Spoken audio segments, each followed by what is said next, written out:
What began as a clash between farmers and herders escalated into widespread cattle rustling, banditry, and kidnapping for ransom. Though long-standing, this crisis escalated in 2014 and gained significant national and international attention as it intensified. Birnin Gwari in Kaduna State became a hotspot for terror activities, hosting groups such as the Ansaru terrorist faction, a splinter group from Boko Haram, along with bandits and other violent organizations. After years of terror attacks in Birnin Gwari that made the headlines, normalcy is now gradually returning to the town. On a trip to Birnin Gwari, Arise News observed a slight increase in vehicular traffic along the Birnin Gwari Kaduna Road as motorists travel without fear of abduction. Even you that has arrived in the local government, you can see on the road, you have come safely. And by the grace of Allah, you will go back safely. For decades, Birnin Gwari has been a troubled zone. Bandits have terrorized every nook and cranny of this local council by collecting tax and farm levies from residents, kidnapping them for ransom, and destroying their crops, thereby making life unbearable for them. However, on this market day in Birnin Gwari, a remarkable transformation is evident as the market is buzzing with activities attracting not only locals but Fulani traders. A peace pact between the Governor Obasanjo-led administration, the federal government, through the Office of the National Security Advisor Nuhu Ribadu, security agencies, community leaders, and bandit leaders is beginning to bear fruit, restoring normalcy and hope to the town of Birnin Gwari. Economic activities are picking up fast. Fulani herders, once a rare sight in the town, can now be seen moving freely within the area. We are overjoyed. It has been 7 years since I last set my foot in this land.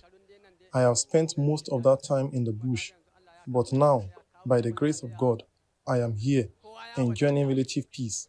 I am truly grateful.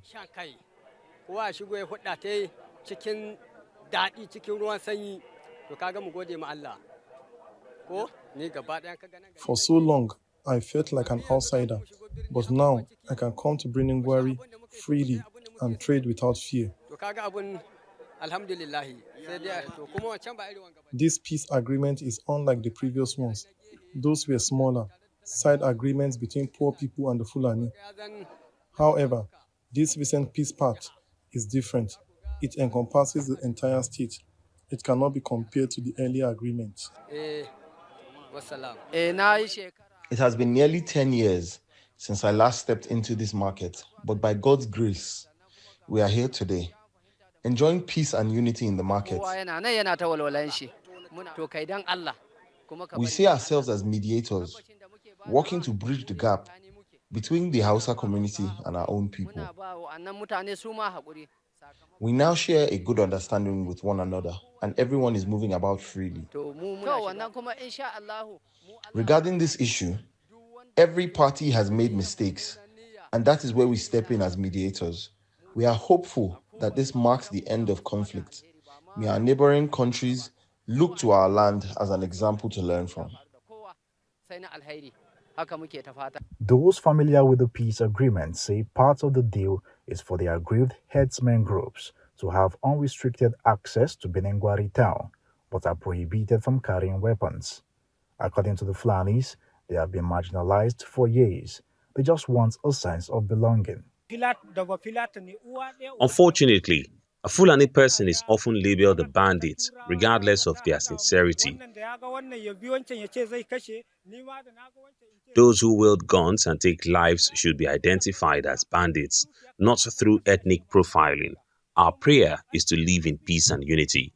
We are deeply grateful to His Excellency Governor Obasanjo. He's truly the governor of governors in Nigeria. There is no other leader like him. He has brought peace to our community in a way that allows everyone to live and enjoy life harmoniously.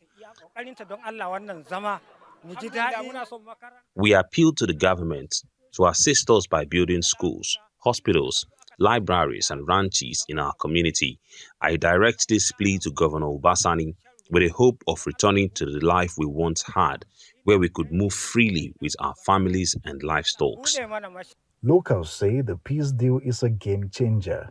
It has led to the release of hundreds of kidnapped people from bandit enclaves without payment of ransom. The peace deal has also seen major bandit kingpin and their foot soldiers that terrorized major highways lay down their arms. We are actively working towards peace, and if we continue on this path, by God's grace, all weapons will be returned to their rightful places. Those in possession of arms will surrender them so that we can live together in harmony. There are concerns about potential incursions by terror groups from neighboring states seeking to stir unrest in Birnin Gwari, but the repentant bandits and other Fulani herders have pledged to oppose any external threats to sustain peace in the area. Security experts argue that while this peace pact might be a step in the right direction, the federal government must go further to effectively disarm these bandits before reintegrating them into society. If successfully implemented, they say these could serve as a model for other states in the Northwest region. However, cautious optimism prevails.